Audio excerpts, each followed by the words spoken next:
Live. I'm your host, Rafael Kalamat, and I'm in Mississauga at Mindshare Workspace Podcast Studios and Office Space, our new wonderful partner. Obviously, Michael Bleackley with us every week from Vancouver at the Evolve Creative Solutions Agency. With us today, we have a very special guest. He's been with us before, and he's, in my opinion, one of the best analysts of the golf game right now. His name is Gary Williams. Welcome to the show. Guys, it's great to be with you. Look at us. We look like, three guys kicking back, talking about golf, ball caps on. You guys, Titleist ping. I'm just representing Cherry Hills. Yeah, perfect. You win for originality. These ping hats fit me the best, so I'm struggling. Every time I get a Titleist hat on, it looks great in the store, and I get home and I feel like Ray Charles picked it out for me. So honestly, right now, ping it I've is. I've got a huge problem in my house right now because I did play not a ton of golf, but I played some really nice places over the course of the summer. And I buy a hat every place I go because it's the easiest way for me to walk into a shop in a very, very modest way, patronize the golf professional. My wife's like, what are you doing? How many hats do you need? Right. Which is kind of a trick question. Like, yeah. And I don't like to throw them away either. They're ball caps, golf caps, and no matter how rugged they get or chewed up, I want to keep them. Absolutely. Yeah. Even if they don't fit well, you still hang on to it. So. It's a very hard, purging hats is a very challenging exercise. Yeah. Well, we've got a very exciting week coming up, Gary. Obviously, in your own backyard, we have the President's Cup. And there's been a lot of controversy surrounding this President's Cup with the players' picks. However, Quail Hollow being so close to your home, we talked before the cast that it's about 5-10 minutes away. Tell us about the course, your thoughts, not only on the setup, but the way it plays. So we'll keep it simple. However, I know a lot of people have not played Quail Hollow like Mike or myself. So tell us about the course. Yeah, guys, Quail is it's a really good story because the Harris family, which is a very prominent historical family here in the city of Charlotte, owned a lot of land in this part of the city. Really, they owned a lot of land throughout the city, but in what is called South Charlotte, and literally right over my shoulder, as the crow flies, Quail Hollow is about 5 minutes from my home. And it was the home of the Kemper Open. Tom Weiskopf, who recently passed, had a lot of success at Quail Hollow, and it's evolved a lot, not only as a club, but as a golf course as well. Arnold Palmer gave some vision to the design of the golf course. Arnold had a very special relationship with Johnny Harris, who has been the benevolent dictator of the club over the last more than a quarter century, and remains so today as the president of the club. And Tom Fazio, more recently, has been really the designer in residence in terms of anything that's been done on the golf course since they created what was then the Wachovia Championship in the early 2000s to present day with the Wells Fargo Championship, including, having the PGA Championship there in 2017. They've done a lot of tweaking. There's been a lot of change over the course of the years to this golf course. It's a big ball yard. It's going to play, they hope, very, very fast. It's going to be different from what it normally is in May for the Wells Fargo Championship, because that's wall-to-wall ryegrass, overseeded. They hold the rye. This is going to be Bermuda grass that is going to be hopefully as bouncy and as firm and as fast as it can be. I think that this competition is the best competition for this venue. I think it's obviously a wonderful golf course for stroke play. They had the PGA Championship here. It's coming back again in a couple of years, but I think it's best suited for match play. I think that's going to be on display. They've reconfigured the way the holes are going to play out. The Green Mile, which has always been 16, 17, and 18, will not be that. It will actually be 14, 15, or 13, 14, and 15, because they want to ensure that stretch of holes is going to get played through the lion's share of these matches. So you're going to have what is normally 10 and 11, and then 9 are going to be 16, 17, and 18. So that's something that people have some familiarity with the golf course are going to have to kind of get their minds wrapped around. I think it's going to be set up for fireworks. And as I said, I think for match play, it's best that way because there's a lot of risk and reward, including a drivable 4, including, the par 5 15th, which is going to be the 13th hole. I'm excited for everyone to see it under these conditions. And I also, as I was telling you guys before we got started, they had a budget of just over 10 million for corporate hospitality. They've quadrupled that number. This is the largest build out that the PGA Tour for any event that they've ever hosted, including the Players Championship. You're going to see they built a city out there. It's insane. That's great. That's great. Yeah. Well, the opening tee box, you said, is going to have around 3,000 people just in the stands. That's not including who's standing around. There could be close to 10,000 people around there. Perhaps. I'm not sure how big the area is outside of the stands, but maybe you could enlighten us there. Yeah, over the course of it, they will have 3,000 in the structure itself. You can go and look at a video rendering of what the first tee is going to look like. If you go to the President's Cup's website, they have for the first time bunker suites. So players are going to enter into what is almost like a Coliseum setting. And at eye level or at ground level, there will be suites that will be below the stands that will be above. That's amazing. That will house about 3,000 people. And then you consider each match, a marquee match from tee to green, you could probably have 10,000. They likely will have 10,000. Look, Whistling Straits have between 7,500 and 10,000 people in the first hole from tee to green. And I expect Quail Hollow will have the same thing. Yeah, the energy around that tee box is going to be second to none for a golf event. It's not the same size as the Phoenix Open, but this is an international event. Everyone gets a little bit more passionate about this, and I'm curious about the original architect, George Cobb. Yes. Built the course in around 59, 60. Palmer jumped in the early mid 80s and tweaked it. And how different is it now that Fazio has reconstructed the course? And really every few years he seems to be coming back and modifying. So how different do you find the course is now from its original layout? No, Michael, the routing is basically unchanged, but the holes themselves are significantly different over the last 15 years. If you consider 20 years ago, the first hole was a very modest, pretty much straightforward, if not just a slightly bending, really kind of more from an eye standpoint than it was actually the land moving from left to right. Now it's a par 5 that gobbled up what was the previous second hole, which was a downhill par 3. And now the second hole used to be what was the third hole. The third hole is what used to be the fourth hole. And then the fourth hole is a par 3 that was created about a decade ago that a lot of players do not like that green at all. It's got a lot of severe contour on it. It's not a short iron necessarily.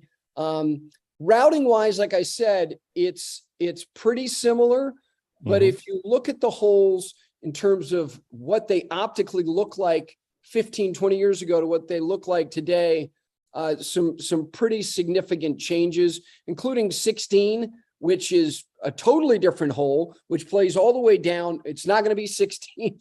This could be confusing because I'm thinking about these holes as they are during the regular tournament play. Right. The hole that normally is the 16th hole, which is going to be the 13th hole, is a hole that used to be way up the hill, away from the water. Now it's down by the pond. Johnny Harris, I mentioned his name earlier. Look, Augusta National has gone through a lot of changes over the decades. Yeah. Quail Hollow, similarly, is always tweaking, always making changes, whether it be to a contour of one solitary green from one year to the next, or a total redo of a hole. So a lot of changes, guys, over the last 2 decades. Well, Gary, I'll tell you, this American team is absolutely, as they say, stacked. Yeah. I'm going to read out some names so our listeners and viewers could get an opportunity to see the full roster. We got Patrick Cantlay, Sam Burns, Justin Thomas, Scotty Scheffler, and Xander Schauffele, Tony Finau, Cameron Young, Billy Horschel, Colin Morikawa, Kevin Kisner, Jordan Spieth, Max Homa. Now, out of these players, Gary, which one kind of stands out to you that will play well at this type of course? Like, what type of player does this course suit? Obviously, they're the best of the best. They're all going to be able to play fairly well. But who has an advantage here out of that roster? It's a really good question, and it's not the easiest one to answer for a couple of reasons. One, back to the constant change that the golf course has undertaken, and then also the time of the year. Justin Thomas won on this golf course when he won his lone major championship under the conditions that they're going to play on this coming week. And that is with wall-to-wall Bermuda grass. Max Homa has won on this golf course during the month of May, when it's been similar to what Augusta National presents agronomically, with it being, sticky wall-to-wall overseeded ryegrass. So I think those two guys are going to be just fine. I think that one of the pluses of Quail Hollow is that it doesn't necessarily discriminate towards style. If you look at historically who has won there, Tiger won there, Rory has had great success there. A guy like Jim Furyk has a great record at Quail Hollow, and Jim Furyk is not he's a tactician. So I think it lends itself to being very amenable to a lot of different styles. But with respect to the American side, I think Justin Thomas should like this place a lot. One, because he's won there, but two, but the presentation, there's a lot of width to the golf course. It allows you to use driver, which I've always believed is one of his best weapons. And I also think that some of these younger guys, I was having a conversation with Colin Morikawa 2 weeks ago out in San Francisco, and he's never seen Quail Hollow. Just because of scheduling and circumstance, he had not played the Wells Fargo Championship. I think Colin's going to like the golf course a lot because he's such a great iron player. And again, Jim Furyk's a wonderful iron player. I think of Colin in a similar ilk. So I think that there are a lot of players, and that includes the international side. They're going to find this place to their liking, not to mention Davis Love and the American side is not going to set this up to be penal. They want a lot of birdies. There's not going to be a lot of rough. This is going to be wide open as far as playing style. Yeah. I love the fact that, Davis Love was talking about it not being set up like a US Open. And why would you want it set up that way? It's really, it's a team competition. We want to see birdies. It makes it more exciting, and it's a lot more fun to watch. And with so many young players, as you so nicely put, you don't have the veterans, you don't have the Mickelsons on there, and you don't have Tiger Woods. And it's nice to see the younger crop of players, because on the European side, or I should say the international side, I'm so used to talking Ryder Cup, but the international side, Hideki Matsuyama would be the only, elder statesman out of that whole group as well, because it's all young guys who are out there. And I think this, it is. Yeah, I would add Adam Scott. Adam, yes. Yeah, he would be, he's the one guy who, and what's interesting about the international side is that, look, it's really unfortunate that when we get to the event, we're going to talk about who's there and who's not, but we're not there yet. So we can talk about it because it's a significant storyline, the absence of these great players, starting with Cam Smith. But one of the things that I think will benefit the international side, and they need some intangibles, they need some things that they can lean on, is that a lot of these guys have not been bloodied. They've not been bludgeoned by the record of what has happened over the last couple of decades. And I think that the American side, which has made a big pivot in terms of, you talked about the roster of players, those guys have not experienced a lot of loss. The players who did, even though Dustin played great at Whistling Straits, he was the oldest player for the Americans at the last Ryder Cup. And guys like Zach Johnson and Matt Kuchar have been ushered out of the system from a playing standpoint. All they knew was loss. And a lot of international players like Louis Oosthuizen, and to a lesser degree, Mark Leishman, but it was Charles Schwartzel. Adam is kind of the lone survivor. Hideki obviously has got a lot of experience. These guys don't have that scar tissue. Yeah, that's right. And I think that is something that Trevor can rally around. He's got a lot of enthusiasm. He's got a lot of talent. And I think that will serve them well. Yeah. I think the absence of expected players to be on these teams, and we'll get to that after, but it's opened up a lot of opportunity, right? Because you look at both of these teams, and there is fantastic young players on each side, and I totally agree. They don't have the battle wounds that some of the senior players have. So I think we've got a fresh fight here, and the Americans, as usual, look stacked on paper, maybe slightly ahead of this international team. But once you get down inside the ropes, you don't know how this is going to play out. So everybody there wants to win. So I'm excited to see. And I think, especially in the PGA Tour side, even if a few more players decide to switch tours, there's a whole crop of young guns coming in underneath them. So we're just going to see more and more great young talent over the next few years. I think as that Tiger effect still produces players, because there's still a lot to come. Look, I think that Tiger's effect on golf, as much as we spend time looking at the moment, and you go, well, I don't get it. First of all, he spawned an entire generation of players who are now winning major championships, and there are that next wave of impact. And again, I know that we focus primarily on the elite level of the game and the players who are playing at the professional level. His impact is so profound, but you're right. You can look at any nation and find somebody inspired by him. And that's why I think the Americans, not only because of the generation of player that we now see that is kind of making up the lion's share of this roster, they also have a camaraderie that I think the previous generation, and unfortunately, Tiger created it not on purpose, but merely by his existence. He was such a presence that it almost made it harder for young players to have to partner with him.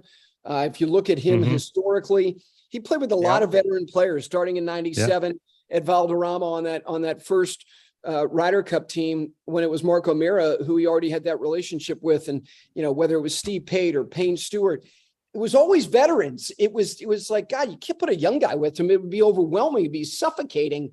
And one of the things that I think has happened that has allowed the United States, from a golf USA standpoint, to make a big pivot is the fact that he is now intellectually and emotionally invested in these properties, the Ryder Cup and the President's Cup, in a way he wasn't previously. And now he's got all these players that he spawned to be who they are individually, who have a camaraderie that didn't exist. Which is why I think, and this is not me being pro-American, it's just my observation, why I think it's going to be very challenging for the international side, who I thought, if they were in full breath of who could have been on the side, could have given the United States all that they could handle. I may have even made them a favorite, but I think that it's going to be very tough sledding over the next 6 to 8 years with this core group of American players. They're just so interchangeable. And if you look at the guys, look at Cantlay and Schauffele. You can just tether them together for the next 10 years. Same thing with Sam Burns and Scotty Scheffler. Same thing with Justin Thomas and Jordan Spieth. Whereas the United States has wrestled with, who does Phil play with and who does Tiger play with in the last 25 years. Those days are over. And it was a disaster when they were paired together. It didn't work out very well. You didn't see the synergy, but there's something to be said about the American team. And it's not to be biased at all, Gary. I think you said it very well. The Americans are always favored statistically on paper as individuals. They thrive on Sundays, usually in the individual pursuit. But I think they've grown as a team. The big problem not so much with the European team, but with the President's Cup team, is the international players. We have Japanese and North Korean players that aren't able to communicate. So Trevor Immelman has a big challenge to deal with players actually interacting and feeling comfortable together. Tom Kim coming onto the scene basically out of nowhere, but he's just been playing so well. It's incredible. Obviously, we've got to give kudos to Corey Connors. We're Canadian, so we're so proud to see, someone outside of Mike Weir playing on an international team, with Taylor Pendrith being a captain's pick. Very exciting. And Mike Weir on the assistant captain's list too, right? Absolutely. It's wild. It's big. It's tough big for us Canadians, because they're household names out here, and a lot of Americans don't know who Taylor Pendrith or Corey Connors is, but they're doing very well. Adam Scott, as you mentioned, sort of the senior on the team, playing a role as a leader, I believe. Munoz and Kim, Davis, Lee and Wright, I guess rounding it out is somebody I can't pronounce the name. Bazazenhout, is that Christian Besadenhout. Who I think, guys, and look, when you get down to 10, 11, 12, first of all, I've never subscribed to this idea that somebody has been snubbed. If you snub somebody who was automatically going to be on the team and somehow you find a reason to punt them, that's being snubbed. If you don't make the side and look, they're picking a team, they're trying to construct a team. And I heard, whether it was Ryan Fox or a couple other Canadians that could have been on this team, Mackenzie Hughes, Adam Hadwin. Yeah. Look, I would have been fine with any one of them, but I don't like the idea that Ryan Fox was snubbed. No, he wasn't. Trevor Immelman is constructing a team. And let me get back to the point that I'm trying to make by setting it up. Christian Besadenhout, to me, is a great pick. And you can say, well, he's South African. So what? And first of all, Trevor's got an affinity for him. They have a relationship. I've talked to Trevor about this. He is very bullish on him, as he should be. This is a young man who has major championship experience in all 4 majors. He has won 7 times around the world. And not to mention his personal story of perseverance and overcoming the challenges he had as a young boy. The fact that he didn't die accidentally when he was poisoned. Look, he is a wonderful player, and think that he can be a great asset, not only at Quail Hollow, but in the coming years on this international side. Well, one of the things that we do here is talk about funny stories, lighten things up. Mike and I had the experience of going to the 2007 President's Cup. I used to be assistant professional over at that club back in 2002, and going back as media in 2007 for CJAD 800 AM. We experienced a lot of funny things. And you talked about Tiger playing with Charles Howell. It was really interesting to see them really be close and play right at that period in time. And Mike and I always experience funny comments on that Wednesday, Thursday from those two guys. But what I'm going to talk about is what happened to Woody Austin. On number, I believe it's 16 with the water on the left. I was standing right there when that happened too. So, but go on. And I know that pond really well, and it's a drainage pond. Basically, it's pretty gross. If you're going to fall in that pond, it's the worst pond on the whole property. 350 acres of land, and you had to pick that spot to fall on. And so that's my most memorable moment from a President's Cup, him being tagged as Aquaman, rightfully so. And him the next day wearing those goggles on his face as he walked up the fairway. It was a lot of great fun and a good memory. So when I mentioned that, Gary, any memories from a President's Cup that were funny or embarrassing? Paul Tesori has had a great run as the caddy for Webb Simpson, including when he won that U.S. Open in 2012 at Olympic. But prior to caddying for Webb, he caddied for Vijay Singh, and he infamously was the one who put the message on his bag, Tiger Who, at the President's Cup at the Robert Trent Jones Club. And this was when, Vijay in 2004 had one of the great years in the modern era of professional golf. But Paul got a little bit too far out over his skis, and Tiger, who, He does not take stuff like that. When I say he doesn't take it well, he takes it exceptionally well in that it fuels him into performing at a level. Stephen Ames can certainly answer to that. When you slight him in any possible way, the bludgeoning that is coming forth to that particular person is borderline inhumane. That is one. But really, guys, look, this competition has been very one-sided, but not in terms of the bottom line and the ledger of wins and losses. It has. But there have been some great moments. I thought South Africa with Ernie Els and Tiger in the playoff was, when those two guys made that putt, when Tiger made the putt he made, which was double breaking in the dark, you're going, he'll make anything, anywhere, anytime, any circumstance. The competition has had great moments.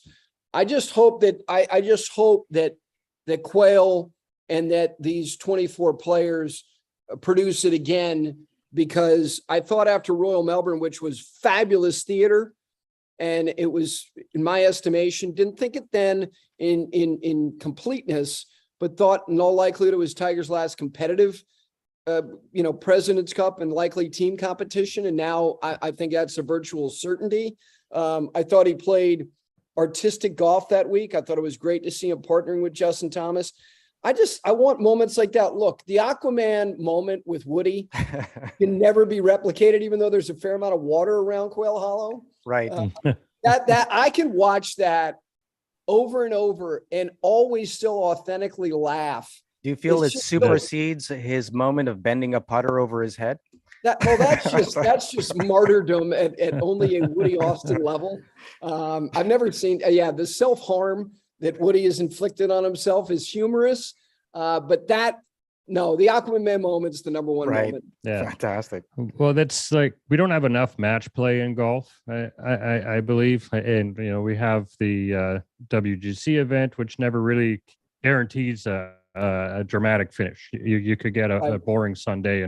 But when you get to President's Cups and Ryder Cups, the emotions get involved, and you see players like David Duval, putting his hand up around his ear, screaming to the crowd. Like, he was so reserved and quiet, and but you see the different things happen. Boo Weekley riding a driver down the first tee box. Like, it looked a little goofy, but you wouldn't see that in a normal event because emotions get involved, and these players do unique things. And from a spectator point of view, there's a lot more on the line than there is on an average PGA Tour event, barring majors and whatnot. But it's similar to like a prize fight in some ways, depending on the matching, and it's fun. And like, to throw back to the 07 President's Cup that Raf and I were both at, like, standing on the range on Tuesday when there's nothing to play for, but all these teammates, they're swapping clubs. I saw Mike Weir hitting right-handed shots. Howell and Woods are, playing with each other's golf balls, testing out different equipment and all that. And you never will ever see that in a tour event. So it's a unique experience. So spectators, you've got to get out there on a Tuesday and on Wednesday and just hang out at the range and watch these guys, because it's fun. It's very unique. It is, and it's you mentioned, it's like a prize fight, and it is, in the sense that it's the only golf competition that is legitimately confrontational. And I mean that in a modest way, but it exists. There's friction there.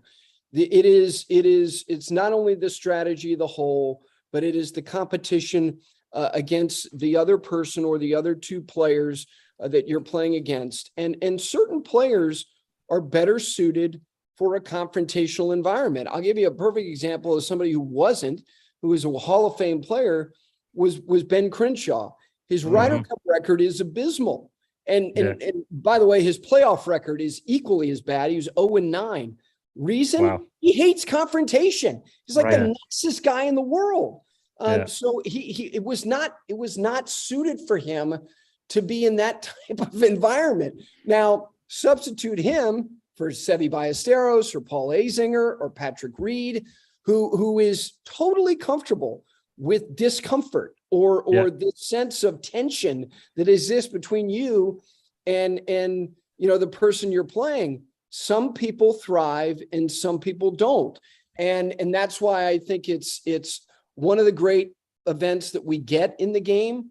And you're right, get out there early. And these players who are out there, they're playing with their teammates. I love practice rounds of these competitions. I love seeing assistant captains out there strategizing. I like camaraderie. It reminds me of, we all get together with buddies and we have these kind of quote international or Ryder Cup or President's Cup kind of mock-up events that we have, and we wear these stupid uniforms and we look like each other. We're complete, buffoons.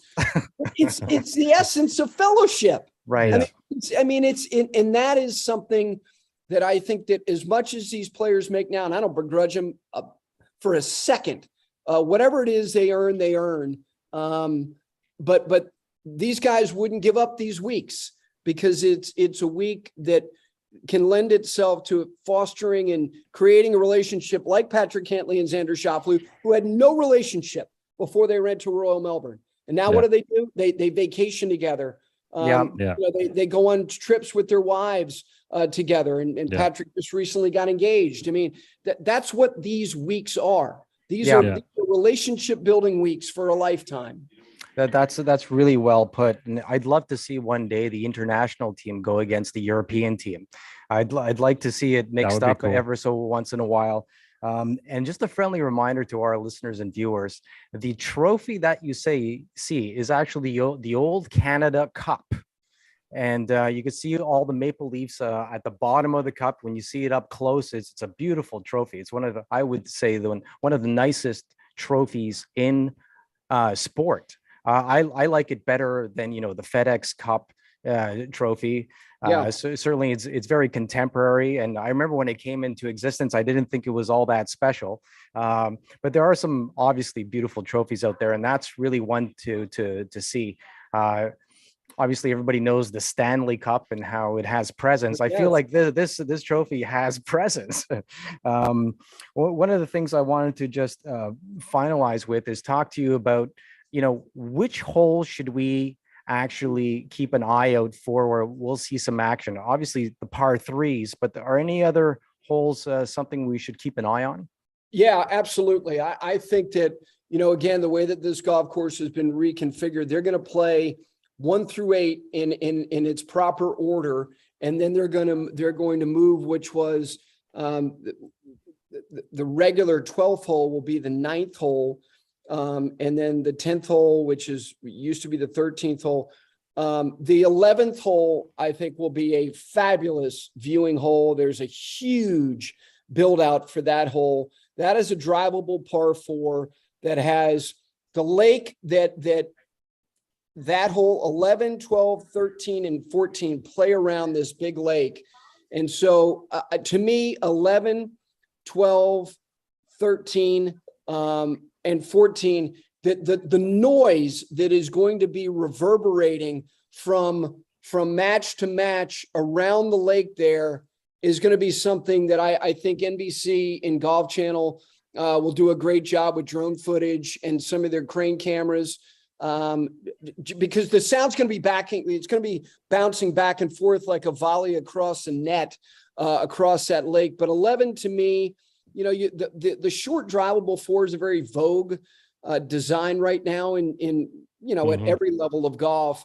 I've always felt that hole was one of the better ones because you take on the lake, the closer you decide to take on that green off the tee. And I remember seeing some Tiger, the year that he won it, flew it on that green. He hit a high cut over the trees on the left, took it over the lake. Rory has hit that green. You can move it in either direction. There's a couple greenside bunkers. It's a narrow entry. I think 11 is going to be great. I think 12, which is plays uphill on the second par 5, also will be, great theater.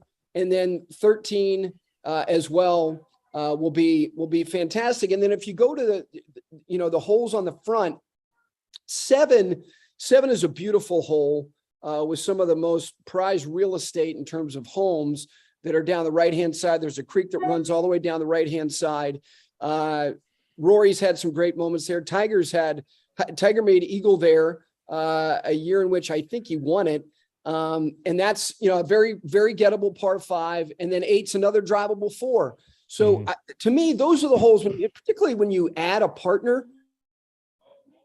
There's going to be a lot of fireworks on those holes. There's going to be a lot of eagles made. There're going to be eagle putts on those back-to-back holes. So you've got a short 5 followed by a drivable 4 on the front, and then you've got a drivable 4 followed by an eagle available par 5 on the back. Those two, which come in like a 90-minute stretch, will be fabulous.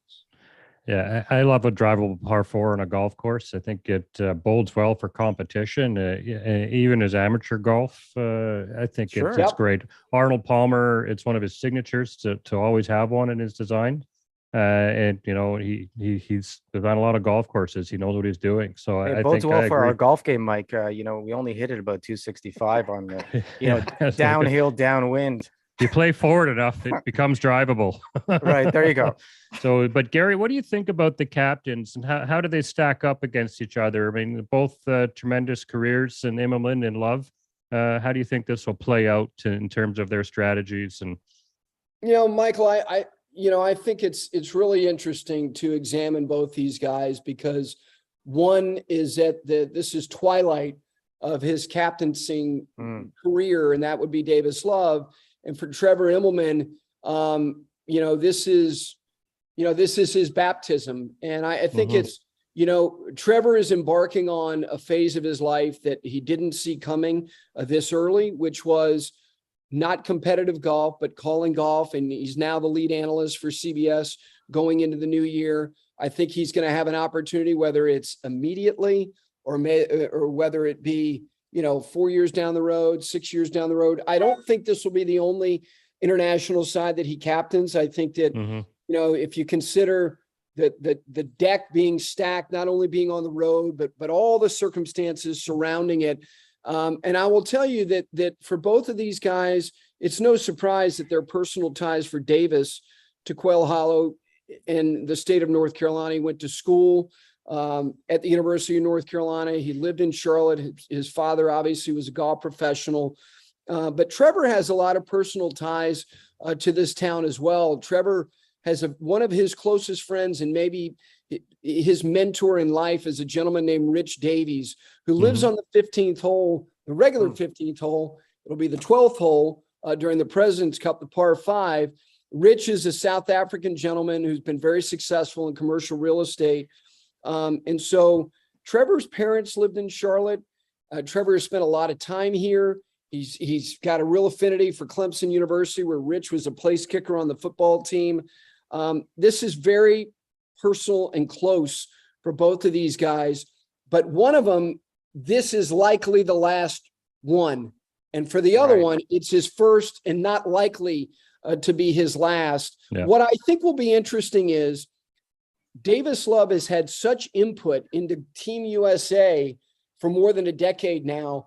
I don't expect him to go away. I don't expect him to captain any other team, Ryder Cup, President's Cup. He got his second go around, and he kind of righted his wrong in 2016 at Hazeltine. But I do expect him to continue to have input.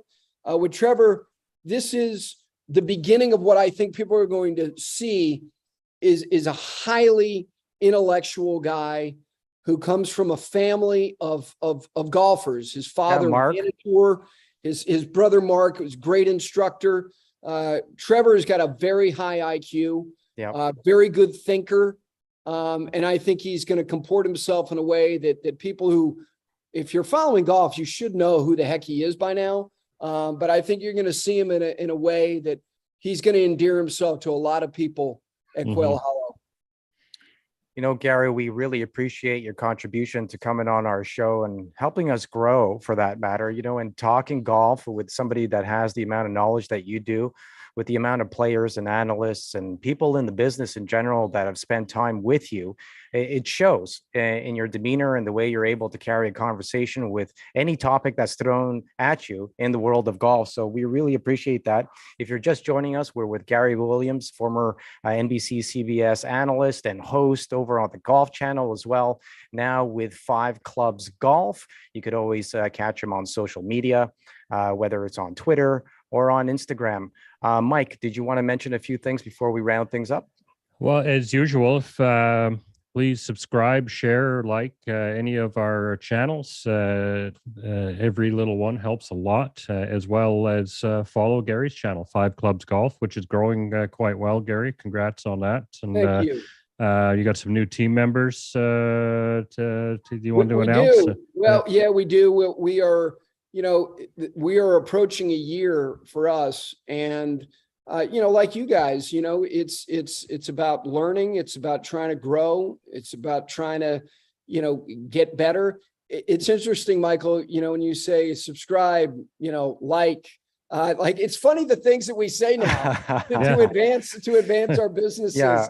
Never in my life did I think to myself that I would be saying to people like me. Yeah, 100%. I remember when Facebook added that like button years ago. I'm like, oh, this is so strange, right? But now it's transcended into, it's maybe called different names and different platforms, but it's important, right? When you have a podcast and you have 15 to 20 platforms that you're on, and they all have their own algorithms. You've got to learn to optimize in the Apple Store and the Google Store and the internet and all of that. So it's fun, right? And we're approaching a year as well. Yeah, and we still don't have a producer, so we're trying to do this all on our own. It's we thought content would be more important than production value at this point, and usually people go the opposite way and they just have horrible content. So we want to get decent guests, decent guests, and have some fun with the show, not keep it so serious. Keep it light as well. And so we appreciate you. Listen, yes, thank you, I Gary. appreciate you guys. I try to read most everybody that I follow. You guys have a sensibility that I greatly appreciate and respect. This is not about, we all have things that we have a position, but I'd like to believe that it's not about taking sides. You just, you have a thought, you fall one way on an issue or an opinion. You guys have a sensibility that it's not about taking sides. It's about trying to advance the game in ways that we can all benefit, because as much as we get consumed and consume content about just the best players in the world, there are a finite number of people. And in the lion's share of the people who play the game will never play at the elite level, but it doesn't mean they don't care dearly about their own game and about the game at large. And you guys exhibit that. And I love coming on with you, and I look forward to a lot more conversations as we go forward. Thank you very much, Gary. No, Thanks, that's Gary. fantastic. Once again, appreciate your time. Absolutely. We'll have a great President's Cup. Say hello to everybody on your team. And for Gary Williams, Michael Bleackley, I'm Rafael Kalamat, signing off saying thank you to our sponsors once again. Mindshare Workspace in Mississauga, Ontario, and ECS Agency out in Vancouver. You guys have a great